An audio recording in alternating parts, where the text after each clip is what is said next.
Hello friends, legal and social awareness के एक और एपिसोड में आप सभी का बहुत बहुत स्वागत है। मैं करीम अहमद सिद्दीकी एडवोकेट।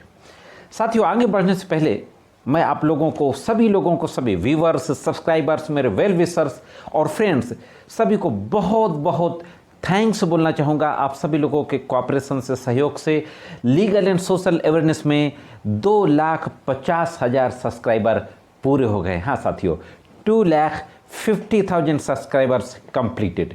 इसी तरीके से अगर आप लोगों का सहयोग, कोऑपरेशन, प्यार, मोहब्बत मिलती रही तो यह कारवां और भी आगे बढ़ता रहेगा। साथियों, अक्सर हाईकोर्ट और सुप्रीम कोर्ट के द्वारा 498A के मामले में FIR को क्वैश करने का आदेश पारित किया जाता है। चार्जशीट को भी क्वैश करने का आदेश पारित किया जाता है। मैं भी समय समय पर कई वीडियोज लेकर के आता रहता हूं। डिस्क्रिप्शन में 498A से संबंधित महत्वपूर्ण वीडियो की प्लेलिस्ट भी पड़ी हुई है। लेकिन ऐसा आदेश बहुत कम किया जाता है कि चार्जशीट को क्वैश तो कर दिया जाए, साथ ही साथ यह भी कहा जाए आरोपी व्यक्ति से, जिसको आरोपी बनाया गया था FIR में, कि चूंकि ये झूठी FIR थी जिसमें चार्जशीट आई, ये चार्जशीट भी बिना किसी सबूत के आई, हम उसको क्वैश कर रहे हैं, लेकिन जिसने FIR लिखाई थी आप उसके खिलाफ ये कार्रवाई करें। हाँ दोस्तों, एक 498A के मामले में कर्नाटक हाईकोर्ट के द्वारा इसी तरीके का एक आदेश दिया गया है। हस्बैंड के विरुद्ध और हस्बैंड के परिवार वालों के विरुद्ध चार्जशीट तो क्वैश की ही गई, साथ ही साथ पत्नी के खिलाफ कार्रवाई करने का आदेश भी दिया गया और पति को लिबर्टी भी दी गई। और एक ऐसी धारा है इंडियन पेनल कोड की जिस धारा के तहत कार्रवाई या तो कोर्ट कर सकती है या कोर्ट के डायरेक्शन पे कोर्ट का कोई कर्मचारी कर सकता है। लेकिन इस मामले में हस्बैंड को लिबर्टी दी गई कि आप इस धारा के तहत भी अपनी पत्नी के खिलाफ कार्रवाई करो। तो दोस्तों, बहुत ही ज़बरदस्त लीगल इन्फॉर्मेशन है। अगर आपका कोई इस तरीके का मामला चल रहा है तो ज़रूर ये वीडियो आपको देखना चाहिए। अगर आप जूनियर एडवोकेट हैं, आपने अभी कोर्ट ज्वाइन की है, तो भी ये जानकारी आपके बहुत काम आएगी। तो साथियों, जुड़े रहे आखिरी तक, देखते हैं कि संपूर्ण मामला क्या था और फाइनली कर्नाटक हाईकोर्ट के द्वारा किस तरीके का आदेश पारित किया गया। साथियों, सबसे पहले हम केस के फैक्ट पे एक नज़र डालते हैं। जो मामला कर्नाटक हाईकोर्ट पहुंचा था, इसमें एक महिला के द्वारा अपने पति और उसके घर वालों के विरुद्ध एक FIR दर्ज कराई जाती है 498A की, और साथ में 3/4 DP एक्ट, 498A IPC और 3/4 डाउरी प्रोहिबिशन एक्ट। यह आरोप लगाया जाता है कि शादी के 2 महीने के बाद ही पति US लौट गया, वो मुझे रखना नहीं चाहता था और मुझे अपने साथ ले जाने का कोई प्रयास नहीं किया। साथ ही साथ ये भी कहा गया कि पति को ह्यूमन पेपिलोमा वायरस यानी HPV नाम की बीमारी थी, उससे पीड़ित था। ये कहा गया कि इसके बाद पति कुछ वर्षों के बाद अमेरिका से आता है, डाइवोर्स का मुकदमा दाखिल करता है और फिर चला जाता है। और डाइवोर्स एक्सपर्टी होने के बाद पत्नी के द्वारा शिकायत की जाती है और 498A 3/4 DP एक्ट की FIR दर्ज कराई जाती है। मामले में इन्वेस्टिगेशन होता है। इन्वेस्टिगेशन के बाद आरोप पत्र आता है। चार्जशीट कोर्ट में दाखिल होने के बाद कोर्ट के द्वारा कॉग्निजेंस लिया जाता है। कॉग्निजेंस ऑर्डर के अगेंस्ट और चार्जशीट के अगेंस्ट 482 दाखिल की जाती है हस्बैंड और उसके घर वालों के द्वारा कर्नाटक हाईकोर्ट के समक्ष। तो देखते हैं दोस्तों कि कर्नाटक हाईकोर्ट में क्या होता है और फाइनली कर्नाटक हाईकोर्ट के द्वारा कौन सी महत्वपूर्ण टिप्पणी की जाती है और क्या आदेश दिया जाता है।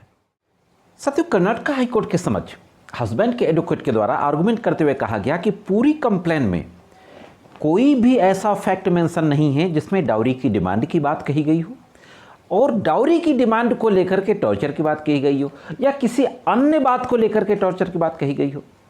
बस FIR में, केस डायरी में और 161 के बयानों में सिर्फ यह बात है कि उसको ये बीमारी थी, HPV नाम की बीमारी से वो पीड़ित था हस्बैंड। यह एक सेक्सुअल ट्रांसमिटेड डिजीज होती है, एक यौन संचारित रोग होता है। इस बीमारी का आरोप पत्नी के द्वारा लगाया गया था कि पति इस बीमारी से पीड़ित है। तो पति के एडवोकेट के द्वारा कहा जाता है कि सिर्फ बीमारी की बात कही गई और इसके बाद जब पति अमेरिका चला गया तो पति ने अपनी पत्नी का वीज़ा बनाने के लिए बहुत कोशिशें की, लेकिन पत्नी कभी भी पासपोर्ट ऑफिस गई ही नहीं। एक बार नहीं, 3 बार कोशिश की, वो गई ही नहीं। सच्चाई ये है कि पत्नी पति के साथ रहना ही नहीं चाहती थी, सिर्फ पति का पैसा ऐंठना चाहती थी। इस तरीके का आर्गुमेंट करते हुए चार्जशीट को क्वेश करने की बात की गई। दूसरी तरफ पत्नी के एडवोकेट और जो गवर्नमेंट एडवोकेट होते हैं उनके द्वारा भी आर्गुमेंट किया गया और कहा गया कि 161 में ये कहा है, फला गवाह ने ये कहा है। जैसा कि अमूमन कहा जाता है कि प्रथम दृष्टया अपराध बनता है, चार्जशीट दाखिल की जा चुकी है और किसी तरीके का हस्तक्षेप की जरूरत नहीं है। कर्नाटक हाईकोर्ट के बेंच के द्वारा यह देखने के बाद यह कहा गया कि इस पूरे मामले में कोई भी एक ऐसा तथ्य नहीं है जिसमें 498A के तत्व पाए जाए। यह 498 का जो आपराधिक मुकदमा दर्ज कराया गया यह कानून का दुरुपयोग है। यह भी कहा गया कि शिकायत का सार यह है कि यौन संचारित रोग है पति को, जिससे उससे शादी के बाद अपनी नौकरी छोड़नी पड़ रही है, इसलिए वह अपने पति पर निर्भर हो जाएगी। दहेज की मांग के उद्देश्य से क्रूरता करने के बारे में एक भी वाक्य नहीं है। शिकायतकर्ता द्वारा मामूली प्रताड़ित करना और पति पत्नी के बीच मामूली झड़पों की बात कही गई है। और यह भी कहा गया कि आरोप पत्र का अवलोकन करने से पति की ओर से दहेज की मांग या क्रूरता का कोई संकेत नहीं है, जिसके संबंध में शिकायतकर्ता की मां ने भी हवाला दिया है। केस डायरी 161 के स्टेटमेंट में मां ने कहा है कि विवाह के बारे में चर्चा के समय याचिकाकर्ता और याचिकाकर्ता के माता पिता ने स्पष्ट रूप से कहा था कि उन्हें कोई दहेज नहीं चाहिए।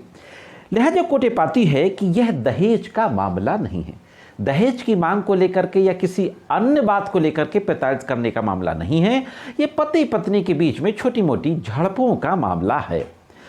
और एक केस का हवाला दिया जाता है, मैंने इस केस के बारे में भी वीडियो बनाया है, बहुत ही ज़बरदस्त मामला है सुप्रीम कोर्ट का, Achin Gupta versus state of Haryana. Case की पूरी डिटेल आपकी स्क्रीन पर है। और इस केस में ऑनरेबल सुप्रीम कोर्ट की बेंच ने कहा था कि पति पत्नी के बीच जो रोज रोज की मामूली झड़पें होती हैं उसको प्रताड़ना नहीं कहा जा सकता।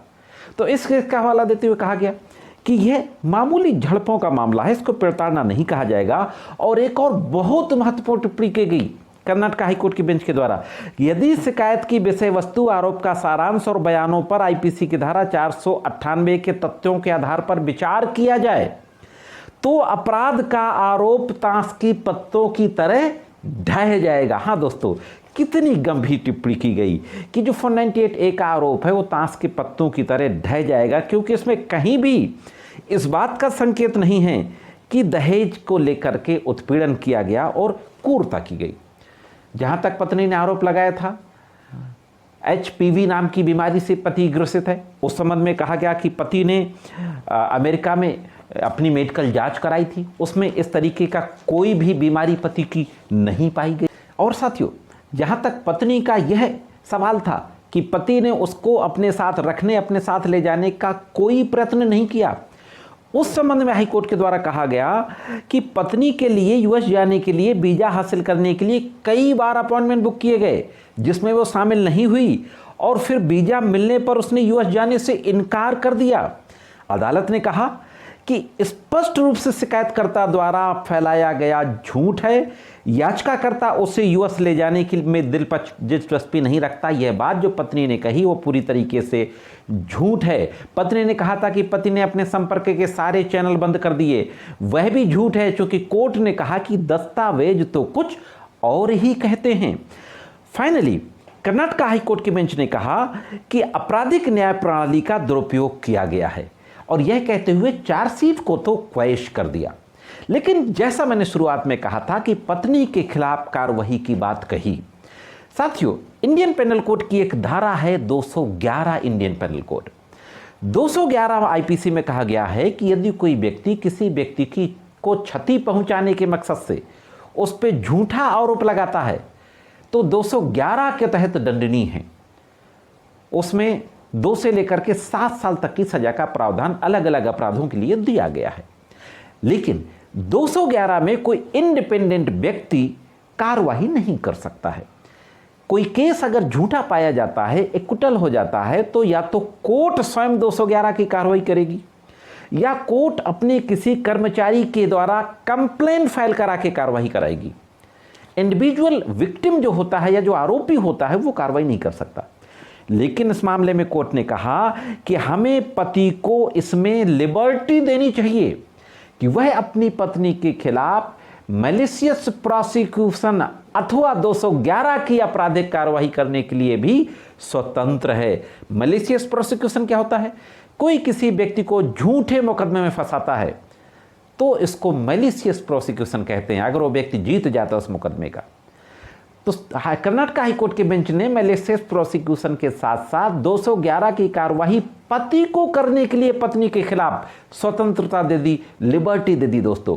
तो यह एक जबरदस्त प्रिंसिपल कर्नाटक हाई कोर्ट के बेंच के द्वारा लेट डाउन कर दिया गया दोस्तों। इससे उन तमाम पीड़ित पतियों को फायदा मिलेगा और अपनी पत्नियों के खिलाफ 498A का केस खत्म हो जाने के बाद इस धारा के तहत भी कार्रवाई कर सकेंगे साथियों। यह थी दोस्तों एक महत्वपूर्ण जानकारी। आई होप आपको वीडियो अच्छा लगा होगा। जानकारी अच्छी लगी हो तो वीडियो को लाइक और शेयर अवश्य कर दें। चैनल में नए हो, वीडियो को पहली बार देख रहे हो तो सब्सक्राइब करके बेल बटन को हिट करके ऑल पे सेट कर दें। आज की वीडियो में इतना ही, मिलती है किसी अन्य वीडियो में कुछ अन्य जानकारियों के साथ। तब तक महत्वपूर्ण कानूनी जानकारियों के लिए देखते रहें लीगल एंड सोशल अवेयरनेस।